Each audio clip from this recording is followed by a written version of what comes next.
हाय, आज हम रेखी और रेखी के थ्रू हम कैसे फॉरगिवनेस कर सकते हैं स्टेप बाय स्टेप आज मैं छोटे से वीडियो से आपको समझाऊंगी। फॉरगिवनेस यानी किसी को माफ कर देना, या आपको लगता है कि आप बहुत हर्ट हैं और आपको लगता है कि आपको माफी की जरूरत है। बहुत सही तरीके से, बहुत सारे तरीके से आप किसी को भी या अपने आप को माफ कर सकते हैं। आपने मेरे और भी रेखी के अलग वीडियोस देखे होंगे, लेकिन फॉरगिवनेस रेखी से कैसे सीखते हैं और करते हैं आज हम ये समझेंगे। स्टेप बाय स्टेप समझाऊंगी। लेकिन सबसे पहले जिन लोगों ने मुझसे रेखी सीखी है उन्हें पता है रेखी से कुछ भी नामुमकिन नहीं, सब कुछ पॉसिबल होता है। चाहे वो किसी को आप माफी दें, चाहे आप माफी लें। तो क्या कर सकते हैं हम? फॉरगिव कर रहे हैं अपने नेगेटिव थॉट्स को, हम फॉरगिव कर रहे हैं अटैचमेंट यदि कोई नेगेटिव है, या हम फॉरगिव कर रहे हैं कोई ऐसी कंडीशन जो हमें अच्छी नहीं लगती और हमें लगता है हमारी लाइफ में हमें नहीं चाहिए। चाहे वो रिलेशनशिप में हो, चाहे आप लोगों में हो, दोस्ती में हो, किसी भी तरीके की फॉरगिवनेस। या आपको लगता है आपसे ही कभी गलती हुई है जो आज आपको पता चली है और आप अपने आप को भी फॉरगिव करना चाहते हैं।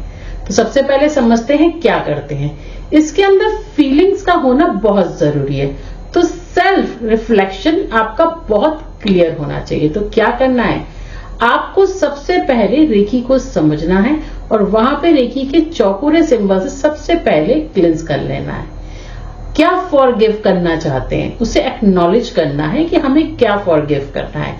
कंडीशन को, सिचुएशन को, खुद को, अदर को, और ये आपको करना है। और उसके बाद में आपको फील करना है इमोशंस, क्योंकि फीलिंग्स और इमोशंस का बहुत बड़ा रोल होता है जब आप किसी को या अपने आप को फॉरगिव करते हैं। रेखी सेशंस, अगर आपने अभी तक रेखी नहीं सीखी है तो मेरे नंबर्स आते हैं, मुझसे जुड़िए और रेखी सीखिए। डेफिनेटली आप देखेंगे आपके अंदर अमेजिंग चेंज आ गया, क्योंकि चेंज आना बहुत जरूरी है। तो हम क्या कर रहे हैं, हम फॉरगिव कर रहे हैं कंडीशंस को, हम फॉरगिव कर रहे हैं सिचुएशन को। तो सबसे पहले रेखी सीखना, उस एनर्जी से जुड़ना बहुत जरूरी है। ये कोई मैजिक नहीं है। People are thinking reiki is a magic. मैं सिंपली कहती हूँ टेक्निक है, कोई भी मैजिक नहीं है। सिंपली हम एनर्जीज का यूज करते हैं। पर्टिकुलर एनर्जीज होती हैं हर प्लांट में, हर सिचुएशन में। आप गुस्सा करते हैं तो आपका टेम्पर हाई होता है, यानी एनर्जीज हाई होती हैं। आप बहुत सॉफ्ट होते हैं, बहुत खुश होते हैं तो आपकी एनर्जीज उस लेवल की होती है।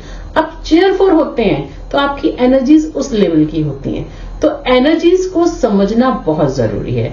तो फीलिंग सबसे पहले, रेखी सेशंस को आप सीखिए। रेखी माइंड बॉडी सोल के साथ कैसे होती है, उसे कैसे अटैच करते हैं, कैसे इमोशनली अटैचमेंट करते हैं, कैसे रेखी के सिंबल्स को यूज करते हैं, सबसे पहले इंपॉर्टेंट पार्ट है। तो हमने पहले क्या सीखा, फीलिंग एंड इमोशंस।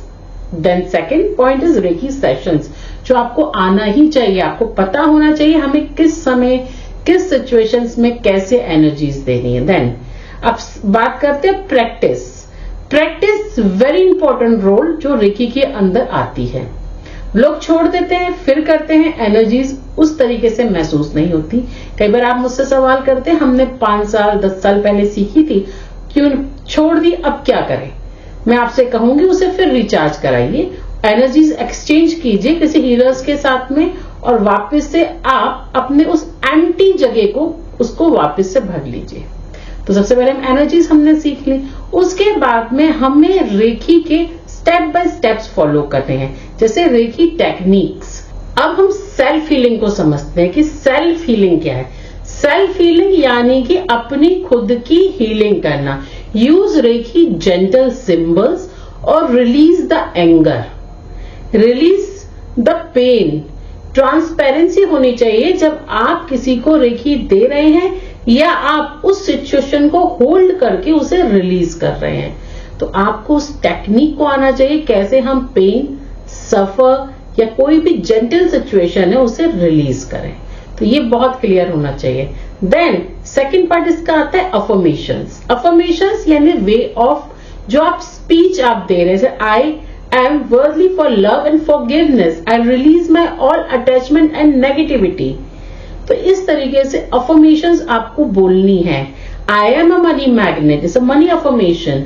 तो आपको क्या अफर्मेशन बोलनी है वो बहुत सिंपल और क्लियर होनी चाहिए, और ऐसे नहीं मैं अपने भाई के लिए भी कर लेता हूँ, मैं अपनी बहन के लिए भी कर लेता हूँ, अपनी मदर के लिए भी कर लेता हूँ, मैं कुछ नहीं अपने हस्बैंड के लिए भी कर लेता हूँ, बेटे के लिए भी कर लेता हूँ। नो, आपको रेकी सीखने के बाद क्लैरिटी होनी चाहिए। तो ये आपका अफर्मेशन पार्ट यहाँ पे आ जाता है। देन नेक्स्ट हम कहेंगे visualisation for forgiveness. Very important point है ये।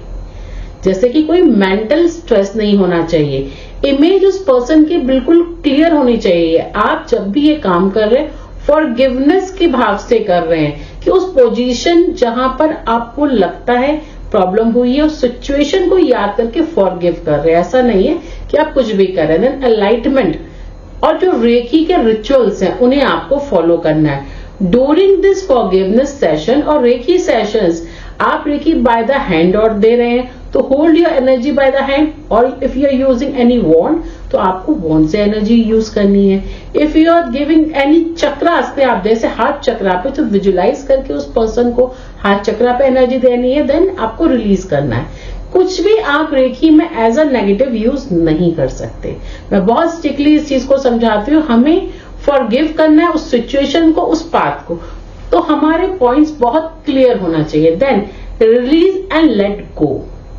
जब आपने सिचुएशन को, इमेजिनेशन को दे दिया तो जो आपकी प्रॉब्लम है, लाइक इमेजिनेशन आपने किया रिलीज करने के लिए, तो using the word I am sorry, please forgive me, thank you, I love you, ये आप 4 शब्दों का यहाँ प्रयोग कर सकते हैं। आपको रिलीज करना है तो उसे रिलीज कर दीजिए। अटैचमेंट इमोशंस को आपको रिलीज कर देना है, और ये आपको कंटिन्यूअस, जब तक आपको ऐसा नहीं लगता आपने रिलीज कर दिया, लेट गो कर दिया, जब तक आप इसे करते रहेंगे। चाहे 10 डेज करें, चाहे 5 डेज, चाहे 4 डेज, आप देखेंगे आपको बहुत अच्छा लगेगा। Take action and communication in a positive matter. कोई भी कम्युनिकेशन जब आप ये सब रिचुअल्स कर रहे हैं रेकी के, फॉरगिवनेस के, तो आपका एक्शन कम्युनिकेशन फॉरगिवनेस का होना चाहिए। आप चाहे तो एक कैंडल जला सकते हैं वहां पे, नहीं तो आप उस व्यक्ति का नाम बोल के भी फॉरगिव कर सकते हैं।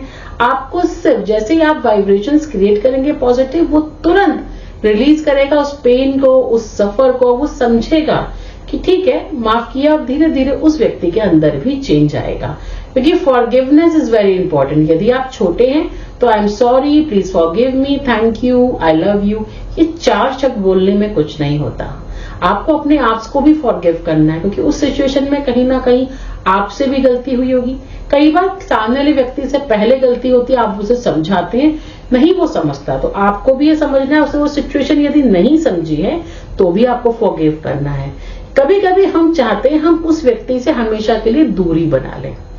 इसको भी आप विजुलाइज करके फॉरगिव की श्रेणी में डाल सकते हैं कि ठीक है, भगवान ने जो मेरे लिए सोचा है that's one of the perfect, and मैं फॉरगिव करती हूँ उस व्यक्ति ने मेरे साथ जो भी गलत किया, मैं फॉरगिव करती हूँ। आप देखेंगे आपकी ऑरा बहुत ब्राइट हो जाएगी, विजुअलाइजेशन बहुत ब्राइट हो जाएगा। अगर आप रेकी में अपना करियर बना रहे हैं तो बहुत ब्राइट हो जाएगा और आप आगे बढ़ना शुरू हो जाएंगे।